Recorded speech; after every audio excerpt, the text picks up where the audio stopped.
What's going on, sports card hobby family? We are at the end of the week, and why not another prices falling video to see if there might be certain cards that, you know what, maybe they're getting to a point where it could be a buy. If you are new here, please hit that subscribe button down below if you're looking for pretty much daily sports card and collectibles videos. Don't forget to check out my second channel, Collectibles Dad, for all the stuff that is non-sports card collectibles related. We're throwing it up over there. Also, join the many that have decided to protect their cards with SlabMags. The only place on the internet where you can get 10% off SlabMags is through my code below, through my link below. It's in the pinned comments as well as in the video description. The UV protection from the sunlight, protect that surface, protect the autograph, and also you might have your girlfriend, your boyfriend, your husband, your wife are fumbling around with your cards, your slab cracks, now you gotta send an expensive card into the company, and who wants to do that?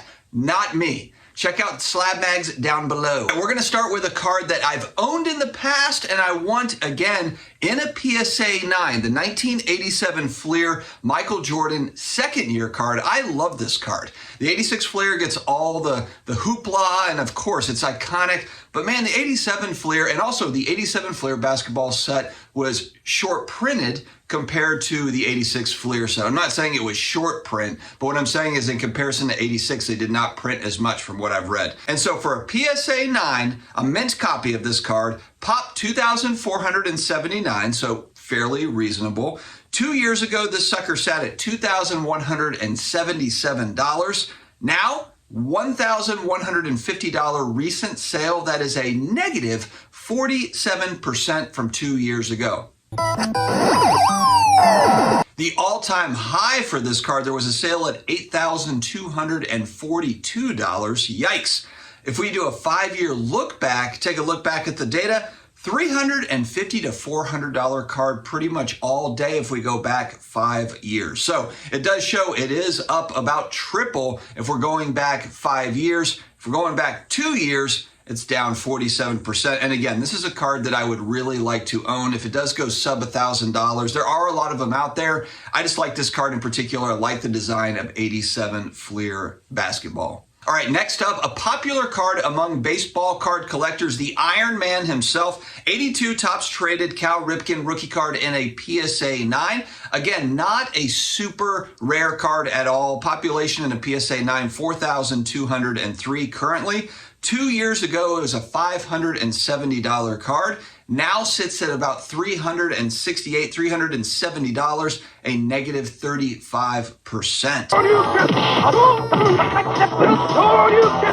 All-time highs for this card, $1,044 sale. And then if we go back 5 years, $150, $160 card, about half of where we are sitting currently. And this, again, it brings up that question mark of, do we have more room to go on a lot of these cards, or is this kind of the new floor? And that's the question that everybody, all hobbyists, collector, investor, speculator, are really asking themselves at this point. Time to get in? Time to wait more? That's really what it is, because it's obvious that prices are down, although we are going to hit on the last card I'm going to talk about is one that's gone up. So hang with me until the end if you're someone that's like, man, I want to see some good news about a card that's gone up over the last couple of years. It's coming, my friends. We've got an ultra modern card that we mixed in here, the 2020 Silver Prism.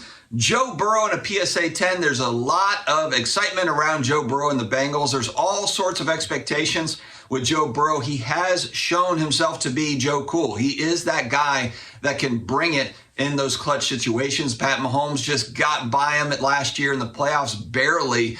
And it looks to be like Burrow is going to be someone that eventually gets a title. I think he eventually will, but he's got to go through Patrick Mahomes, AFC behemoth that we've got right now. It's going to be a tough road. I think that's part of the issue. If Joe Burrow went to the NFC, if he went to my Saints in a few years after his first contract is up, it won't happen. The Bengals will sign him to a $1 zillion contract.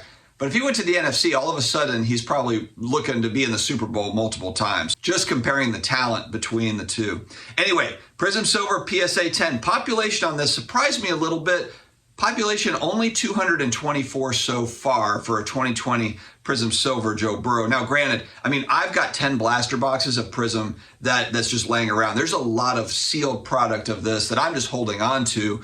But there's still a lot of, I think, silver prisms still sitting in boxes out there. Will it be ripped over time and graded? So that population at 224, it's fairly low right now, but I do think that it does rise over time. The card now sits at $2,150. 2 years ago, $2,650 roughly. It's down 18%, which isn't good, but at the same time, if you compare this card to a lot of other ultra modern cards, it's not really that bad. It's still sitting at, over $2,000. The high for the card, $5,100 during the height.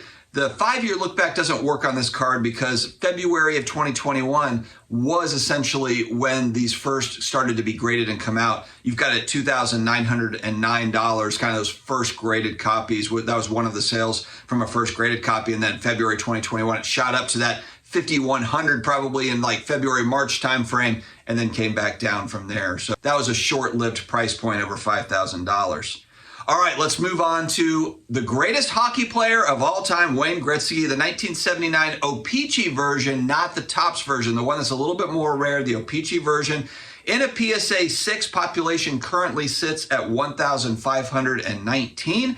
2 years ago, this thing was at $5,580. The all-time high, $8,550. That's an amazing price for this card. It now sits at $2,225, was a recent sale. That's negative 60% off of the 2-year price and even more off of the all-time high, of course.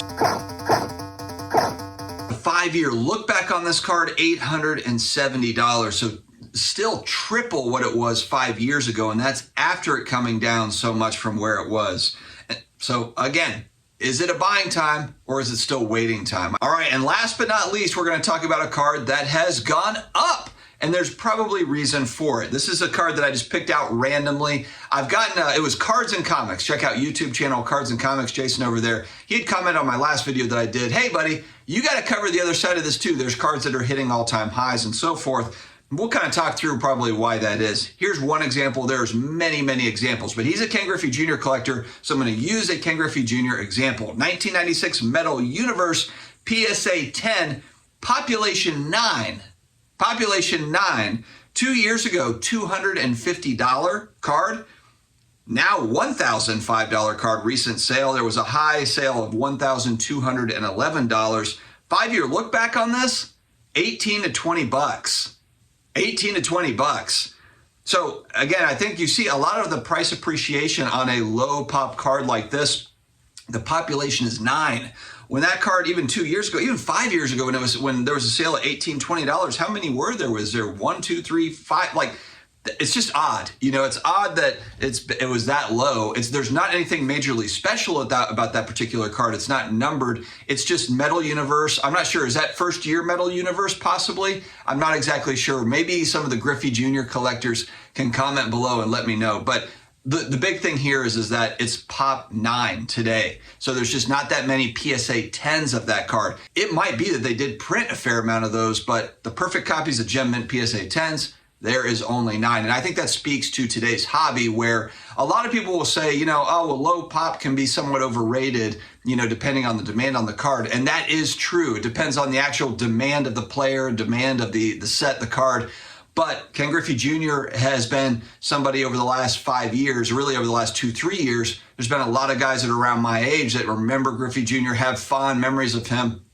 And they've really started to go heavy into his cards, especially his more rare cards. And DPZ on the channel, he's one of these guys that has got some really nice rare Griffey Jr. cards. And of course, when you have those low pops, you don't need that many people to be very interested to really move prices up. And this is an example of that. 2 years ago, $250. Now over $1,000 recent sale. That's a 320% movement upward over 2 years. So there are cards that have moved up in price over the last couple of years. It's just they're on the rare end of the spectrum. They are cards that you just can't find very easily. So I think that's a key lesson here. But even the ones that have been printed, like for example, the 87 Flair MJ, that PSA 9, $2,500 on the pop. it's an attainable card, but it's still one of those kind of iconic cards. In 20, 30 years, these 80s MJ cards will be kind of the deep vintage. It'll be like the 50s baseball. I'm not saying it'll have the same popularity as 50s baseball, but my point is it'll then be in 20, 30 years, it will then be a 50, 60-year-old card as opposed to a 35-year-old card. You know, it's different. So anyway, guys, let me know your thoughts in the comments below. Thanks for hanging with me. Don't forget to subscribe if you haven't already. Stay healthy, stay awesome, and I will talk to you again later.